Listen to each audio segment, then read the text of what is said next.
할 수 있다. 이렇게 11월을 목적으로 잡고요.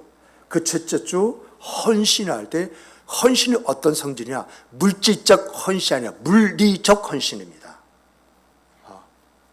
무언가 우리 안에 갖춰져야 할 형태, 그 모습들이 있어야 한다라고 하는 것을 함께 나누면서 은혜를 갖기 원했는데 오늘은 조금 다른 설교를 하려고 합니다. 그래서 오늘 우리 찬양도 그리고 우리 찬양대의 찬송도 조금 바꿔야 하는데 그냥 바꾸지 않고 설교만 바꿨어요. 오늘 그 설교는 그 내용은 동영상을 통해서 보고 함께 나누려고 합니다. 지난주에 10월 27일이죠. 많은 크리스찬들이 광화문 그리고 시청, 서울역, 마포, 대로에 모여서 뜨겁게 기도를 했습니다. 저도 가야 될 그러한 대상이고 가기로 이렇게 이야기가 되어져 있습니다마는 저는 집사람과의 그러한 관계 속에서 어떤 것이 우선순위냐라고 할 때 동영상을 보면서 지지하자 하고 집사람과의 잠깐 휴식의 시간을 가졌어요. 그런데 그 이후에 한 주간을 지나오면서 나타난 현상, 그 결과 앞에서 좀 우리가 좀 깨어 있을 부분이 또 이 부분이 아니겠는가, 이런 생각을 가지고 오늘 그 예배는 특별하게 동영상을 중심으로 해서 오늘 우리가 가질 관심이 뭐냐라고 하는 것을 좀 살펴보면서 우리도 기도할 때 기도의 제목과 내용을 갖고자 이것을 이제 설교로 준비했습니다. 우리 김학임 집사님, 이거 밖으로 송출되어지는 것을 좀 막아주시고요. 그리고 지금 동영상 첫 번째를 좀 틀어주시기 바랍니다. 이 동영상을 바라보시면서 여러분 그 10월 27일 날 저희가 9시 메인 뉴스를 바라볼 때에 박한수 목사님이 이야기가 그대로 나오더라고요. 그 이야기는 무슨 이야기냐? 보수 기독교 지지자들이 포괄적 차별금지법을 위해서 데모를 하는데 많은 차량의 정체성과 사람의 교통에 힘듦이 있었다고 이렇게 이야기를 하더라고요. 어쩜 예언자처럼 그렇게 이야기를 했는지 메인 뉴스에 그게 나오는 거예요. 근데 여러분 동영상을 보면서요, 저게 교통체증인가? 저게 사람이 통행하는데 어려움을 겪는 그러한 것인가? 이것까지 한번 살펴보면서 그 설교도 들을 뿐만 아니라 동영상 속에 나타나는 그러한 동영상의 내용 속에서 길을 살펴보시고 군중들이 얼마나 모였는지 제가 들어보니까 경찰의 어떠한 고위직에 있는 사람이 이것을 직접 관찰하면서 말한 대로 100만 명 이상은 모인 것 같다, 이렇게 이야기했다고 하는 이야기도 들어봤습니다. 어쨌든지 간에 이것은 우리나라 역사상 획기적인 그런 일이 되기도 한다는 그런 말을 이제 듣게 되어지는데 여러분 함께 살펴보면서 마지막에 말씀을 함께 나누고 정리하도록 하겠습니다. 우리 집사님 틀어주시기 바랍니다.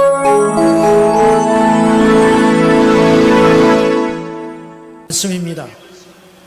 열왕기상 18장 36절 말씀을 제가 받들어 읽겠습니다. 저녁 소재 드릴 때에 이르러 선지자 엘리야가 나가서 말하되,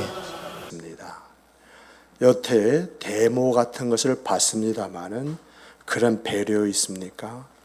경찰이 억압적으로 통제해야 겨우 차량 소통을 겨우 할 수 있을 정도의 그런 일들을 가졌습니다. 또 여러분 기도할 때에 보듯이 왜 사람들이 자유스럽게 왔다 갔다 하는 걸 보여주었습니까? 사람들이 소통하는데 조금도 어려움이 없도록 하기 위해서 이렇게 안내하는 사람들이 곳곳에 서서 조율을 했습니다. 그런데 이제 매스컴에서는, 뉴스에서는 보수층 일부가 차량의 소통을 막고 행인들의 이제 오고 가는 통행에 불편을 주었다고 이렇게 이야기를 합니다. 만약에 저러한 행사에 조그마한 어떤 쓰레기들이 모였다든가 그리고 불상사가 일어났다면 저 안에 기자들이 굉장히 많을 것입니다. 굉장히 클럽식에서 민폐 중에 민폐라고 이야기할 것입니다. 이것이 오늘날 우리의 정서입니다. 그래서 어떤 면에서 보면 신앙생활하면서 각별한 주의가 필요한 시대가 오늘의 이 시대고, 내 말 한마디가 사람들에게는 어떻게 회자될지 모르는 그러한 상황 속에 있다는 것을 알고 말 한마디 주의와 함께 행동에 대한 자기 절제라는 것이 필요한 시대가 바로 오늘의 시대라고 말할 수 있겠습니다. 잠시 오늘 본문의 말씀을 가지고 살펴보면 하나님께서 여러분과 저를 하나님의 형상대로 지으셨대요. 진화론에서 말하기를 우리가 원숭이에서 이렇게 진화돼서 오늘 사람이라고 이렇게 이야기하는데, 이미 진화론은 틀렸다라고 하는 것들이 과학적으로 증명돼서 지금 진화는 이야기를 안 합니다. 서서히 고개 들는 건 그래도 사람의 존엄성이라든가 가치를 볼 때에 하나님의 형상대로 지은 것이 맞지 않느냐라고 하는 쪽으로 이렇게 의견들이 나오는 것을 보게 됩니다. 우리는 하나님께서 날 지셨다 믿고 확신하고 있습니다. 나는 하나님의 자녀입니다. 하나님이 나를 만드셨습니다. 내 안에 하나님이 계셔서 하나님의 일들을 내 생각 그 삶 속에서 이루시는데, 그 이루시는 내용이 뭐냐라고 할 때에 바로 생육하고 번성하고 땅에 충만하라고 하는 것입니다. 하나님이 내 안에 있어. 생육이 뭔지, 번성이 뭔지, 땅의 충만함이라는 것이 어떤 것인지 일깨워 주시고, 그 안에서의 생과 그 삶을 살아가기 위해서 성령께서 때로는 지혜를 주시고 나의 생각을 만져주시고 내 의지 속에서 역사해 주시는 것입니다. 그런데 지금 포괄적 차별금지법을 살펴보게 되어지면, 기론평 교수의 이야기를 보면은 이것이 유엔에서의 강제라고요? 라고 할 때 유엔에서는 이 말을 한마디도 하지 않는데 포괄적 차별금지법을 주장하고 동성애를 주장하는 그런 사람들은 유엔의 권고사항이라고 이렇게 이야기합니다. 그런데 이것이 유엔의 권고사항이 아니라 정말 성적인 어떤 그런 부분에서 자유함, 쾌감을 느끼는 그룹들이 있습니다. 이런 그룹 중에는 세계적인 대기업의 후원을 받고 있는 그러한 상황 속에서 이거를 강조하고 있는데, 여러분, 유엔에는 어떤 걸 연구하는 용역 단체들이 있는데 이 단체에서 주장하는 것을 마치 우리는 유엔에서 강제하는 것으로 여기고, 제가 이런 부분에 있어서 국회 청문회를 보고 또 국회에서 이렇게 이야기한 내용을 볼 때 유엔에서 세계 정세가 이렇게 표현하는 이런 것을 바라보면서, 야, 허군데 우리가 이런 사실을 믿고 있다는 자체가 기가 막히구나, 이런 생각을 갖게 되어져요. 여러분, 정말 우리에게 포괄적 차별금지법이라든가 동성애 이 부분에 대해서 법적으로 통제가 되어지면 어떤 일이 일어난 줄 아십니까? 가족관계가 깨져버립니다. 가족관계 깨져요. 아까 박한수 목사님도 언뜻 이야기했습니다마는 자녀들이 성장 과정에서 성 정체성이랑 혼란을 가져올 때에 여러분과 제가 아니야, 너는 아들이야, 너는 딸이야 라고 이야기하지 않습니까? 그렇게 이야기했을 때 아이가 이제 법에다가 고발을 하게 되어지면 서로의 불행을 겪습니다. 아까 미국의 사례에서도 이야기했습니다만 아이 위탁, 그 장소에 위탁하고 부모는 부모대로 처벌을 받는 이런 불행 속에서 다시금 부자, 모자가 섞여질 수 없는 관계가 형성이 되어버려요. 그러면 그 아이의 미래는 누가 국가가 책임져 주나요? 그 자녀는 결국 그 부모가 관리하고 싶어도 관리할 수 있나요? 없어요. 여기에서 우리 고윤 집사님, 우리 예준이가 어느 날 남자 하나를 딱 때려서 엄마, 나 얘하고 결혼할 거야. 이렇게 말한다면 우리 이효민 집사님 할렐루야, 우리 며느리가 맞네? 이렇게 하시겠어요? 정말 내 딸이 말입니다. 여자친구를 데려오더니 얘하고 나 결혼할 거야. 이렇게 이야기한다고 했을 때 거절하면 어떻게 될까요? 문제가 심각해집니다. 또 더 나가서 여러분, 여자가 남자와 결혼해서 자식을 낳잖아요. 자식을 낳는데 엄마가 나는 너를 낳았어, 이렇게 이야기는 정상이냐? 라고 할 때 그것도 성차별에 들어갑니다. 아빠인 남자가 내가 너 임신을 낳았어, 이렇게 이야기하면 그것도 받아들여줘야 되는 그런 세상이 앞으로 포괄적 차별금지법 안에 항목에 들어가 있어요. 여러분, 제가요 우리 교회에서 동성애자 커플이 딱 와가지고 결혼식에 주례를 한다. 여러분 어떻게 생각하시겠어요? 은혜스럽습니까? 우리 목사님이 동성애자 그 사람들을 결혼시켜 줬어. 그것도 우리 교회에서. 여러분, 여기에 대해서 여러분들이 저에게 뭐라고 했어요? 그런데 결혼식을 하는 동성애자들이 이 사실을 알고 여러분 고발하면 어떻게 될까요? 고발하면요, 하루에 3천만 원씩 벌금을 물 수도 있어요. 이번에 주진우 국회의원이 인권위원장에게 그 묻는 그 물음 속에 그게 나오더라고. 하루에 3천만 원씩 이것이 배상이 되고 더 나가서 시정할 때까지 매일매일 강제 이행감이 부과되는, 이게 세상에 어느 법이 있습니까? 라고. 여러분, 주진우 의원이 인권위원장, 그분이 굉장히 교회 장로이고 그리고 헌법위원회 이제 그 헌법재판관이기도 하고 제가 대전에서 같이 식사하고 차도 나누고 그런 분이에요.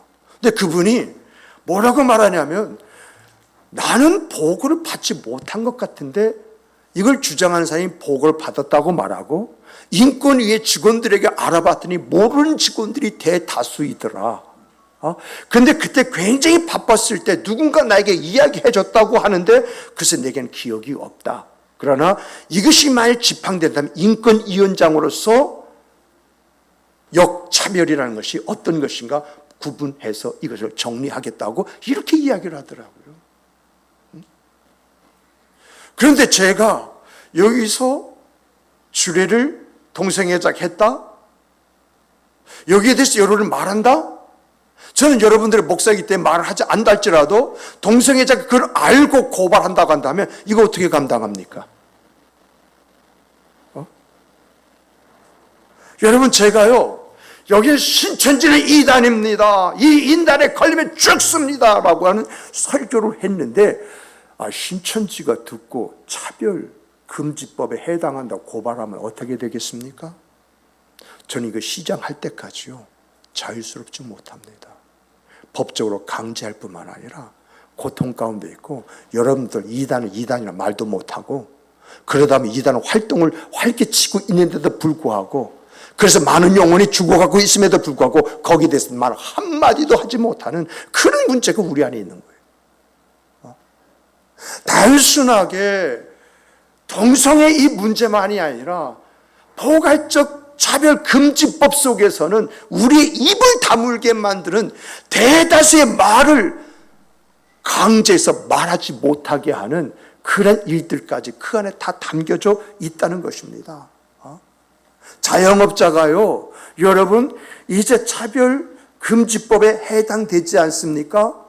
미국 같은 경우는 이게요 100몇만 불인가? 그 벌금까지 물은 그런 일들이 일어나고 있고요. 앞으로 자영업자 한 사람이 누가 동성애자가 우리 같은 파티를 하게 되는데 뭘 갖다 주십시오. 우리는 동성애자가 물건 팔지 않습니다. 라고 내 신앙을 지켰다고 했을 경우에 거기에 상응하는 대가를 받지 않으면 안 되게끔 되어져 있습니다.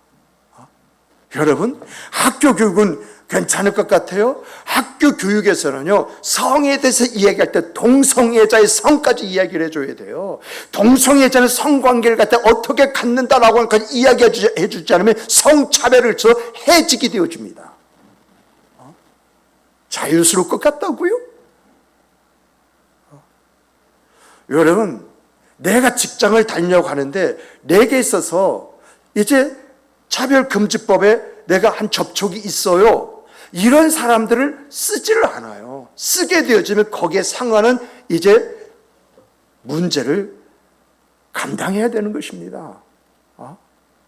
직장 다니는 사람 있잖아요. 직장 가면서 우연찮게 그거 이제 동성애 그 비윤리적이고 비위생적인 이 말 한마디 뭐 틀린 말입니까? 맞는 말임에도 불구하고 그 말 할 때에 여러분 직장에서 해직이 될 수가 있어요.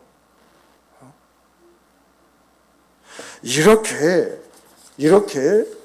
우리의 생과 삶 속에 다양한 부분에서 우리를 옥죄고 우리의 그 자유라고 하는 그 부분들을 말살시키는 그런 것들이 바로 포괄적 차별금지법에 있고 동성애자의 그런 허용이라고 하는 부분에 담겨져 있는 거예요. 여러분, 미국에서 이런 일이 있었잖아요. 작년인가요? 미국 LA의 한인타운에 찜질방이 굉장히 유행인가 봐요. 찜질방에 여자 탈의실에 이제 여자들이 어떤 사람은 가운 걸치고 있고 어떤 수건 걸치고 어떤 사람은 그냥 벗고 있는 그런 상황 속에 남자가 쑥 들어왔지 않습니까? 기갑을 해가지고 이게 무슨 일이냐고 해서 이제 찜질방 측에 이야기해서 이 남자 보내라 했는데 그 업소 측에서 하는 말이 무슨 말인지 아세요? 무슨 말이냐면 차별금지법에 의하면 이 사람은 나는 여자라고 선언했기 때문에 이 사람을 받아들일 수밖에 없습니다. 만약에 당신이 남자이기 때문에 여기에 들어갈 수 없습니다 라고 강제했을 경우에는 순간 포괄 차별금지법에 걸리는 거예요. 그러면 인허가 취소가 나옵니다. 여러분, 교사가 차별금지법에 이제 그 통양이 되지 않습니까? 우리 가면 집사님, 학교 교사님께 한번 물어보십시다. 그 집사님 학교에 여학생들 많죠? 그런데 남자 교사가 갑자기 사람들 나 지금부터 여자입니다 하고 여자 화장실에 쑥 들어가가지고 볼일을 본다? 어떨 것 같아요? 그거 막을 수 있어요? 못 막아요. 못 막아요. 저희 집사람이 여러분들에게 말씀드린 적이 있습니다만 문막 휴게실에서 여자 화장실에서 분명히 본 남자야. 이건 빼다 박은 거야. 그런데 왜 여자 화장실에 계십니까? 여기 계시면 안 됩니다. 제 여자예요. 아니, 반바지에 남자처럼 털복숭이가 쫙 나고 있고 얼굴 형태가 남자고 목소리가 남자인데 제 여자예요? 글쎄, 그런 일을 어떻게 우리가 받아들여야 할지, 이러한 부분들이 여기에 숨겨져 있다는 것입니다. 그래서 이러한 것들에 대한 폐해, 이것을 보면서 한국교회가 이대로 있어서는 아니 되겠다 해가지고 10월 24일 종교개혁주의를 맞이해가지고 거룩한 방파제 역할을 하자 해서 일어난 것입니다. 오늘 우리들이요, 우리를 지키고자 하는 것이 아니라 저는 김양전 목사의 그런 간절한 게 살려주십시오, 살려주십시오, 다음 세대를 살려주십시오 라고 할 때 다음 세대의 그 미래가 이 법제장에 달려있다는 것입니다. 정말 저는 김양전 목사를 굉장히 존경하는 사람 중에 하나입니다. 우리들 교회 담임 목사로 있습니다마는 그분이 휘문 고등학교 강단을 빌려서 강의했을 때 제가 몇 번 주일날 참석했어요. 그 제가 섬겼던 교회에는 휴가를 주면 8일을 줍니다. 주일날 다른 교회에서 예배를 드릴 수 있는 그런 기회를 주었어요. 그래서 제가 휴가 때마다 그 휘문 고등학교의 강단에서 김현정 목사가 예배하는 예배를 들어봤는데, 야, 굉장히 파워 있다. 굉장히 정확한 사람이고 말씀 안에 살려고 몸부림치는 사람 중에 한 사람이구나. 쉽게 찾아볼 수 없는 그런 사람이구나. 그리고 이분은 이제 큐티가 유명해요. 큐티를 통해서 통찰력을 가지고 있는 그런 사람이에요. 제가 김양자 목사를 경험하면서 느껴진 부분은 여성에서의 촉이 있지 않습니까? 촉이 남다르다. 그런데 말씀 안에서의 그 촉이라고 하는 것은 오늘날 그 많은 강남의 사람을 휘어잡는 그런 능력으로 나타났다라고 이렇게 보거든요. 그런데 그 사람이 여기 나서 기도회를 인도하면서 살려주십시오. 얼마나 그 절박함이 있었기에 그렇게 부르짖고 있는가. 그런 중요한 것은 다음 세대를 살려달라고 했을 때 다음 세의 그 미래, 내 자식들의 그 미래, 내 손자, 손녀들의 미래가 어떻게 될 것인가. 이 절박함이 보였다라고 하는 이야기가 되지 않겠습니까? 말씀을 정리하겠습니다. 오늘 우리가요, 이러한 부분에서 바로 세워지지 않으면요, 인간의 본질이라는 것이 있고요, 인간으로서 역할이라는 것이 있어요. 이것이 왜곡되게 되어져 있습니다. 또 이러한 부분에 분명함이 없다고 한다면요, 종교적 자유와 권리가 박탈이 되어집니다. 말 한마디 하지 못하는 그런 사람으로 전락해 버립니다. 세 번째는요, 사회적 갈등이 심화돼서 충돌이 일어나게 되어져 있습니다. 그러면 혼란이 거듭될 수밖에 없는 그런 사회 속에 무슨 미래가 있고 앞날이 있겠습니까? 이런 문제가 있다라고 하는 이야기예요. 그래서 여러분들도 이 동영상을 다 보신 분도 계시고 그렇지만은 한 번 더 살펴보면서 오늘 우리가 어떤 존재인가, 하나님의 형상대로 지음을 그럼 받은 사람들이고요, 생육하고 번성하고 땅에 충만해야 할 사명을 가진 그런 사람입니다. 다시 말하면 인간의 존엄성과 역할, 그걸 가진 존재가 여러분과 저라고 하는 것입니다. 그래서 여러분과 저를 사람이다 이렇게 이야기합니다. 사람답게 존엄성을 갖고 내가 어떻게 살아갈 것인가, 이 역할에 대한 아름다움들이 이런 기회를 통해서 우리 안에 일어나는 하나님의 역사가 되기를 주님의 이름으로 축복합니다. 기도하시겠습니다.